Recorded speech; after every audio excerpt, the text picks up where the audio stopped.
আজকে রান্না করেছি ট্যাংরা মাছের অসম্ভব মজাদার একটি তরকারি। আসসালামু আলাইকুম এভরিওয়ান, সবাই কেমন আছেন? আশা করি সবাই খুব ভালো আছেন। আবার চলে এসেছি আপনাদের মাঝে নতুন একটি রেসিপি নিয়ে। আজকে রান্না করেছি ডাঁটা আর আলু দিয়ে ট্যাংরা মাছের তরকারি। এই ডাঁটা আর আলু দিয়ে ট্যাংরা মাছের তরকারিটা রান্না করা যেমন সহজ, খেতে কিন্তু অসম্ভব মজাদার হয়ে থাকে। এই মজাদার তরকারি রান্নাটা আমি কিভাবে করেছি তাই আজকে আপনাদের সঙ্গে শেয়ার করব। তো দেরি কিসে, চলুন ডাঁটা আর আলু দিয়ে ট্যাংরা মাছের তরকারিটি কীভাবে রান্না করেছি তা দেখে নেই।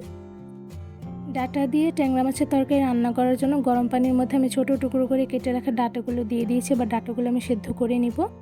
আর এদিকে আমি ট্যাংরা মাছগুলো ভালোভাবে ধুয়ে নিয়েছি। তার মধ্যে দিয়ে দিয়েছি 1 টেবিল চামচ হলুদের গুঁড়ো, 1 টেবিল চামচ লবণ। এবার ভালোভাবে লবণ আর হলুদগুলোর সাথে মাছগুলো মেখে নিব। এই তো মাছগুলো মেখে নেওয়া হয়ে গিয়েছে। এবার সবগুলো মাছ আমি ভেজে নিব। মাছ ভাজার জন্য কড়াইতে দিয়ে দিলাম পরিমাণ অনুযায়ী তেল। এবার এই তেলের মধ্যে একটা একটা করে সবগুলো হলুদ আর লবণ দিয়ে মেখে রাখা মাছগুলো দিয়ে দিয়েছি। এবার এই মাছগুলো আমি মিডিয়াম আঁচে ভালোভাবে ভেজে নিব।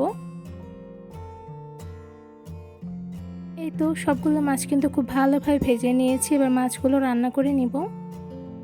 দিয়ে দিলাম 2 টেবিল চামচ পেঁয়াজ কুচি, সাথে দিয়ে দিচ্ছি গোটা কাঁচামরিচ কয়েকটা। এবার ভালোভাবে নেড়ে পেঁয়াজ আর কাঁচামরিচগুলো একটু ভেজে নিব। এবার পেঁয়াজের মধ্যে দিয়ে দিচ্ছি রসুন বাটা 1 টেবিল চামচ, আদা বাটা 1 টেবিল চামচ, কাঁচামরিচ বাটা 1 টেবিল চামচ, সাথে দিয়ে দিচ্ছি জিরা গুঁড়ো 1 টেবিল চামচ, ধনিয়া গুঁড়ো 1 টেবিল চামচ, হলুদের গুঁড়ো 1 টেবিল চামচ, লাল মরিচের গুঁড়ো 1 টেবিল চামচ, আর দিয়ে দিচ্ছি লবণ 1 টেবিল চামচ বা স্বাদ মতন লবণ। এবার ভালোভাবে পেঁয়াজের সঙ্গে সবগুলো উপকরণ নেড়ে মিশিয়ে নিব।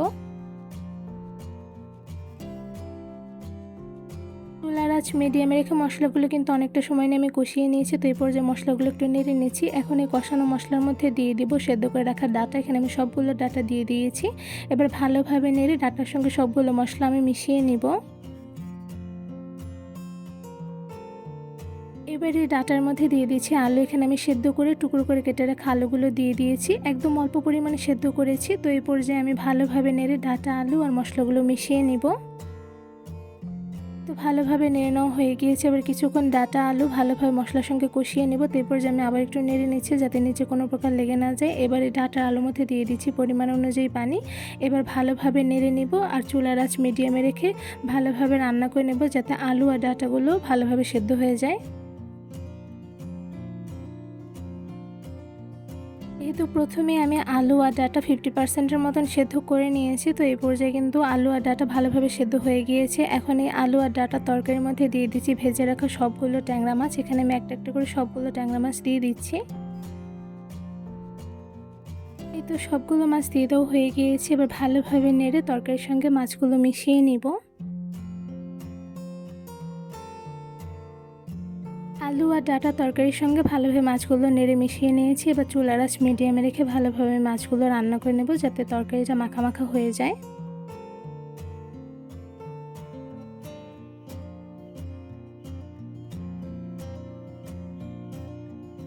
বেশ কিছুটা সময় চুলার আঁচ মিডিয়ামে রেখে আমি ডাঁটা আর আলুর তরকারিটা রান্না করে নিয়েছি। তো এই পর্যায়ে দেখতে পাচ্ছেন মাছগুলো আর ডাঁটাগুলো কিন্তু ভালোভাবে রান্না হয়ে গেছে, কারণ তরকারিটা কিন্তু অনেকটা মাখা মাখা হয়ে গিয়েছে।